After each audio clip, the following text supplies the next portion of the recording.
Hi everyone, this is Andy Morgan from Total Therapy Birmingham, here as promised to talk to you about what's commonly termed as self-harming. Now this one may hit a few emotional strings on people, and again, as with a lot of these, I ask you to bear with me. Now I'm here hopefully to give a little perspective, not to advocate, not to talk against, just to try and help people to understand what is actually happening. And to those of you who struggle, hopefully this will bring things, bring you a little more peace and bring things into light. Those of you who have someone in your life who struggles, maybe this will help you look at them and their situation in a slightly different way. So, talk about self-harming. I'm going to use the word at first, but I'm going to change it because it's really not. The better definition would be injuring yourself to make you feel better. And that again, that actually sounds worse than self-harming. But most people associate with the wrist scratching, the wrist rubbing. But it can be other factors. It can be, I've worked with them and know people who hit themselves, who hurt themselves, as a form of self-reprimand. I personally suffered very much with, as a child, with the want to punch things. I wanted to. My hands felt full. My hands felt charged and weighted, and I was angry. One of the things I've been going through with my own personal therapies is my anger. And we'll go on to another video later on about the traits and the characteristics that we all share. We all have the same traits, we just have them in different balance. And it partly comes into the coping mechanisms we had before. One of the ways that we apply a coping mechanism is to rebalance our traits. Now mine was anger. I had anger for a lot of years and still do to some extent. I counterbalanced it with pacifism. So I didn't treat my anger, I just increased my rate of being passive. So even though I was angry, I didn't do anything about it. But a story for another day, but I over-egged it. So I became very passive. I lost every argument deliberately. I took a step back. I became a doormat. But since I've been working on myself, getting rid of pacifism and compassion to some extent, my anger has come out, showing me that it needed to be worked on. And I've done the work. I'm doing the work. But going back to what I felt, my form of self-harming was punching things. Playing rugby posts, lamp posts, doors, walls, never people. I wanted to. Because when someone brought my anger out, I projected all of the things that I was angry about and wanted to injure them. And that's how I know and knew that anger was the cause, because a very passive, placid person, anyone who knows me, but what I wanted, what I felt that my hands wanted to do was far darker and not in my nature at all. So my self-harming was punching things, and I broke knuckles. I had physiotherapy. I had infrared on various parts of my hand, or just had knackered hands from that action. So that as well, I would term, from my experience, a form of self-harming. I relished the pain. I relished the impact. I know other people who embrace pain. They go to the gym, they box, they run, they sprint, they tire themselves out, they make their body hurt because the pain that they manifest in themselves and they create in themselves under their control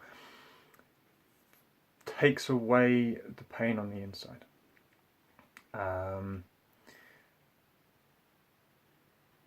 But funny enough, those ones are almost a little more complicated than the traditional self-harming that we're actually here to talk about. So, before we go on to the deeper of what it is, let's go on to why. Emotional trauma, most commonly. Now, it can be from health, and we'll go on to that in a touch. The reason why it's more likely to be emotional is because most traumas, most causes of heat and causes of imbalance are emotional. We are in a very emotional world and surrounded by emotions, and we're also in a modern age passed on from our grandparents of get on with it. Being emotional won't solve anything. Let's just knuckle down and stiff up a lip and chin up and all these phrases of bury emotions and just get on with it. Men and women. But that doesn't help. Because you're still emotional. You're still angry. You're still sad. You still want to cry. You still want to rage. And we are one of the only species that suppresses that. And it pops up. Talked previously about our shadow sides. If you bury your emotions, emotions are energy. Everything is energy, but emotions are energy. If you bury an emotion and hide it within yourself, you store it. So you put it in a box. So you're putting energy in a box that takes energy to hold down the box. And it takes more energy than you originally put in there, because it's got to be, if your anger is a level 5 and you want to store that away, you've got to do a level 6 to hold it up. So suddenly you've got level 11, I know we're using numbers, but go with it. Suddenly you've got 11 units of energy to store away this one impact. And that'll add, that'll build, it'll fester, it'll you've got another, if you do that with a habit with one, you'll do it with another one and another one and another one and another one. And eventually that'll burst. These rage bubbles, these blowing your top. Maybe you've had a drink, maybe something just breaks the camel's back. The last straw, something at work, stress, tension, crying babies, crying people, all of these things, and you just go.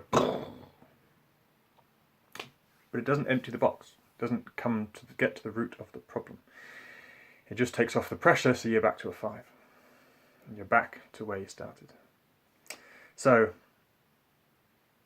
emotions are energy, and bear that in mind. And from energy, if you restrain energy, energy becomes heat. Now, organ heat and organ problems, where you have a problem with a local organ or a joint, you'll have localized heat. If you have inflammation on your knee, you get pain in your knee. If you have issues with your liver, you get a warm liver, and so on and so forth. Emotional heat, for whatever reason, it rises, and you can see it when someone gets emotional. Red chest first, red neck, red face, red cheeks, even red eyes. So you talk about seeing red. And all of these are related to emotional heat, and that's heat from that emotional trauma in the energetic form. But it has knock-on effects. This heat in the head, this heat rising, has knock-on effects. Heat in the head, heat in the brain. Now, if anyone knows anything about the body and the brain is like a computer. But computers, like our servers and our desktop computers, need to be cool to operate properly. They produce heat, they need to be cooled, otherwise they fry and they just don't work. Anyone ever been into a server room? It's pretty damn cold in there, because it has to be for the computer to operate. And our brains are the same. One of the optimal ways to get a good night's sleep is to have a cool room. Have a nice warm duvet, or wear your jammies, whatever you want to wear, but have your room a few degrees cooler than your body. So your head is cooler, and it cools the brain down and lets you get a much better night's sleep. So you want a warm body. Warm body's nice and relaxed, nice and soft, nice and supple. A cool head, so it can shut down. So the causes are of most often emotion, but the causes of the want to self-harm or the want to have issues, or the cause of the issues is heat. Symptoms: heat in the head. I'll tick off a few of these if any of you have any. Insomnia, muddled thinking. You can't get your thoughts straight. You can't think straight. You struggle to hold more than one thing at once. Headaches or migraines. Trauma and tension in the neck restricts blood flow and just causes all sorts of problems. But headaches and migraines. Disturbed spirit is what's a Chinese term. Disturbed spirit. Your spirit is housed in your blood. It lives in your blood during the day, and it's housed in your heart at night.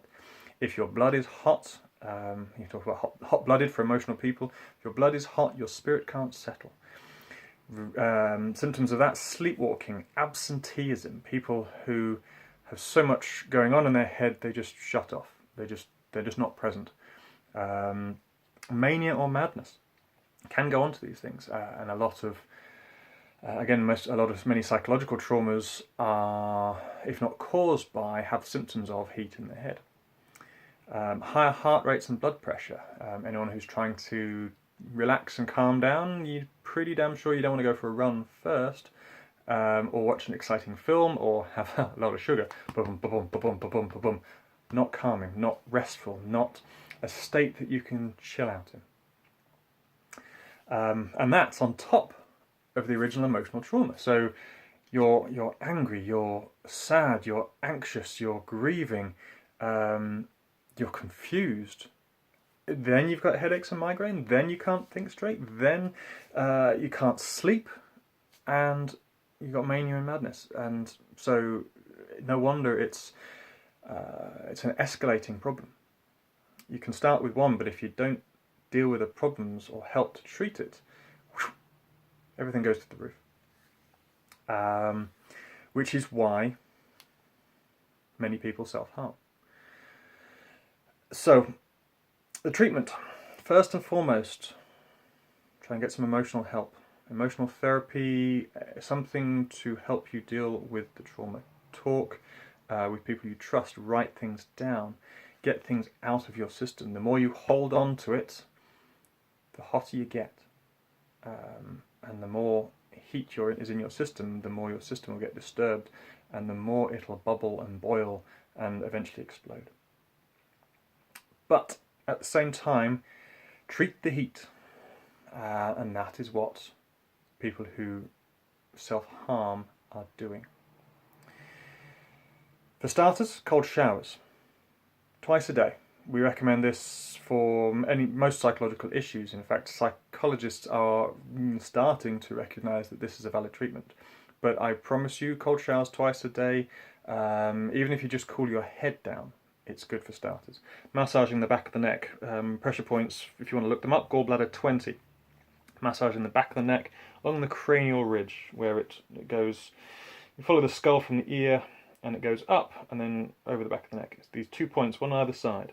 It'll reduce your blood pressure and help you to calm down. Cool your wrists. Cooling down your wrists in cold water will help for the same reason. It's taking away the heat. Acupuncture with a professional. Seek a professional help. Seek someone who is qualified in doing acupuncture, a Chinese doctor or someone who has taken the course, and they will help you. Now, the reason why those treatments work, is, as we talked about in the last video, the emotional centre, heart, I'm upside down, heart, pericardium and lung. The heart itself, pericardium and the lung, they all have major meridians or energy centres in this area.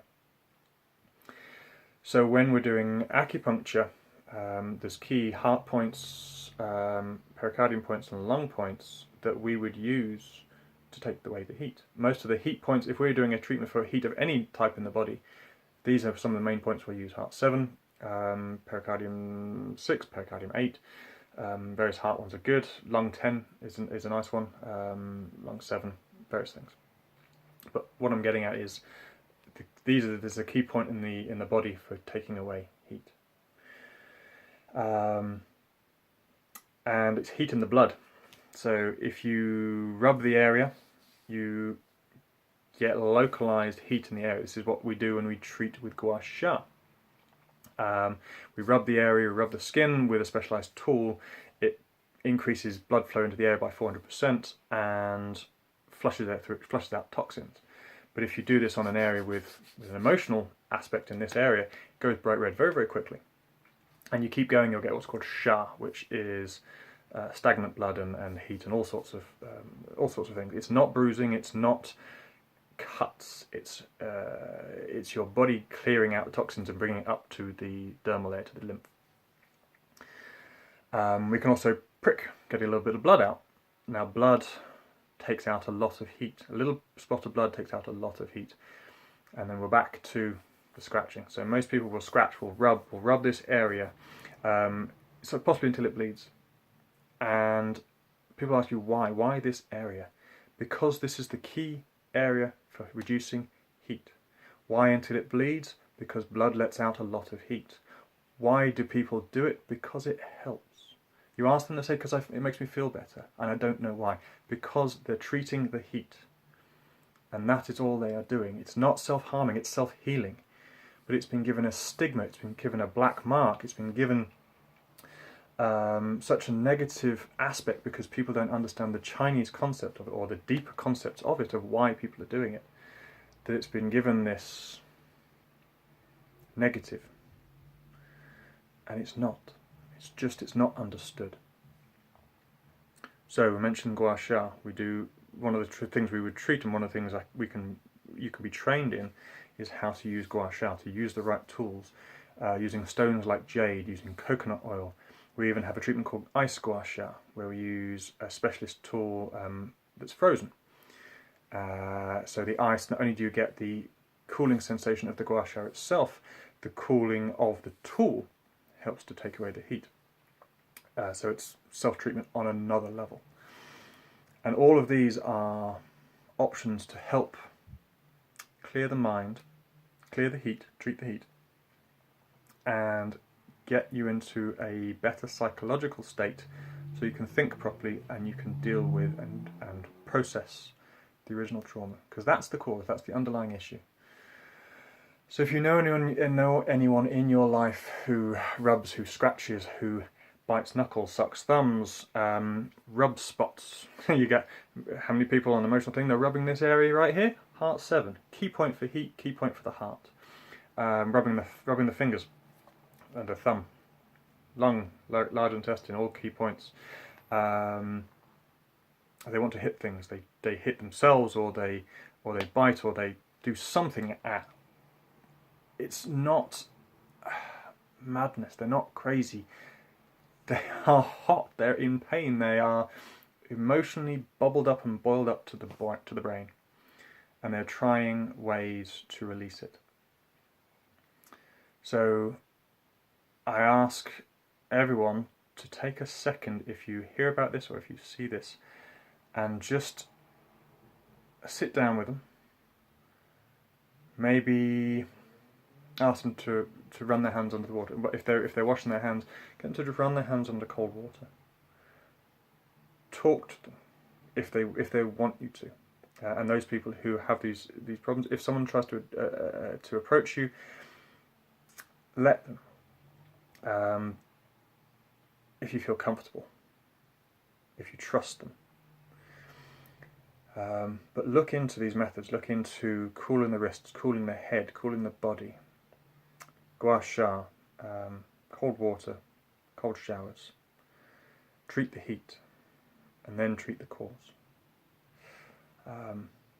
Okay, there's a lot there, and again, it's very emotionally charged. It's one that is close to my heart, because it's one that I spent a lot of years not understanding. In fact, it was only when I was planning this video I realised that my punching things, my hitting things, that feel of a charged fist and wanting to clench my fists, and that feeling is all this emotion. It's the emotion, it's the heat, it's everything else. It's the emotional charge in our hands, in our wrists, in our forearms.